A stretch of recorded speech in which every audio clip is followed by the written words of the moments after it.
Hola a todos, hoy vamos a tocar un tema fundamental en la historia de Guatemala, como son los hechos acaecidos el 20 de octubre de 1944. En el último capítulo habíamos visto cómo el dictador Jorge Ubico había renunciado el 1 de julio de 1944, no sin antes arreglárselas para dejar a un triunvirato y posteriormente dejar en el poder a Federico Ponce Báydez, un militar que no había trascendido mucho.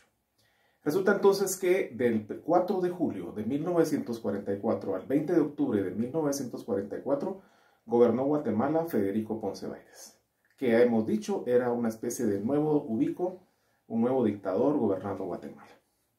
Así las cosas, la gente que había estado luchando en contra de la tiranía ubiquista no estuvo nada contenta con la presencia de Federico Ponce Báydez.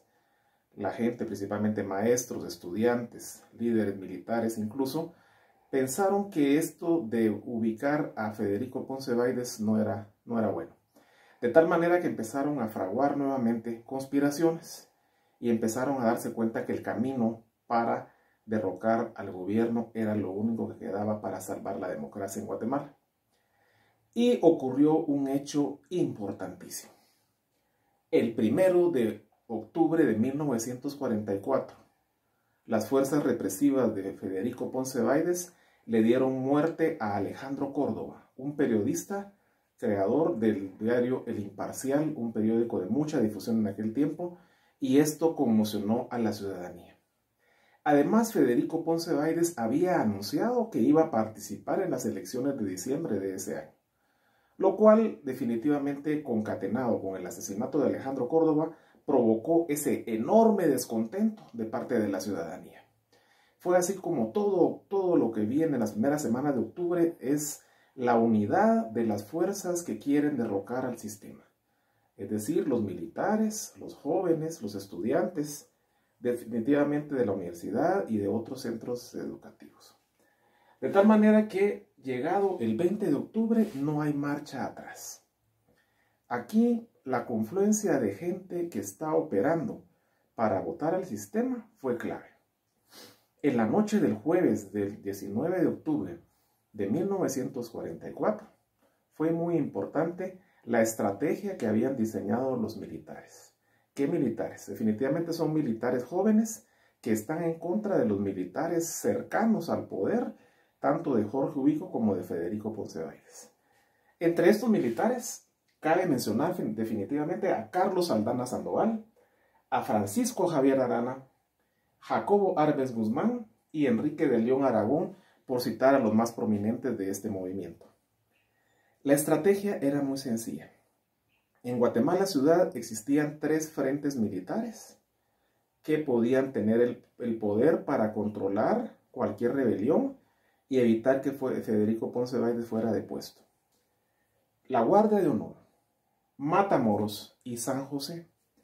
Ese triángulo perfecto diseñado para preservar el orden y el control desde tiempos de Ubico. Carlos Aldana Sandoval era el jefe de la artillería del sistema motorizado de la Guardia de Honor. Francisco Javier Arana era el jefe de tanques de esa misma guardia. Por lo tanto, ellos dos planificaron cómo controlar la Guardia de Honor. Si esta Guardia de Honor era controlada por ellos, obviamente todo iba a ser más fácil porque definitivamente la artillería pesada iba a estar en favor de los alzados.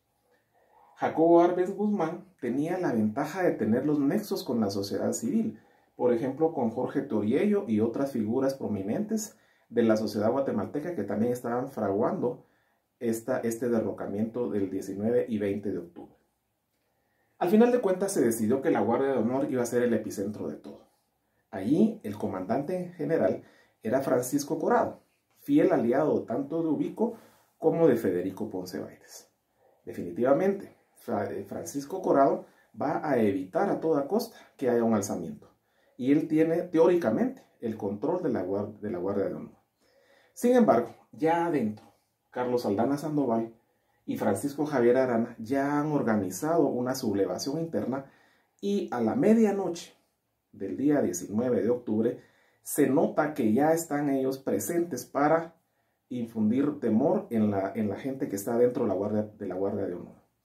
Francisco Corado, víctima del pánico, lo único que hace es tomar su pistola y empezar a disparar a los alzados. En esa refriega murió Francisco Corado.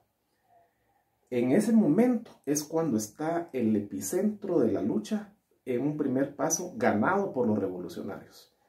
Porque entonces ya la decisión de Carlos Saldaña Sandoval, Francisco Javier Arana, ya había sido desplegar todo el potencial en los demás puntos. Lo curioso de esto es que Carlos Saldaña Sandoval no está presente a la hora de la hora. Él se retira hacia la frontera con El Salvador y solo se quedan los demás.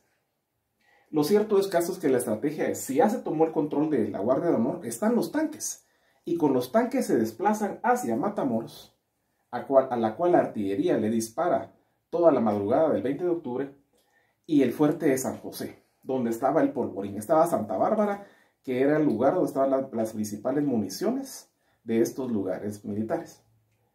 Y también se desplazan hacia el Palacio Nacional y a la Casa Presidencial, es decir, cercar totalmente a Federico Ponce Báidez. El asunto es que toda la madrugada fueron intensos combates y aparecen los civiles en escena. En la Guardia de Honor se les dio oportunidad para que muchos civiles se acercaran y se metieran de lleno a participar junto a los militares.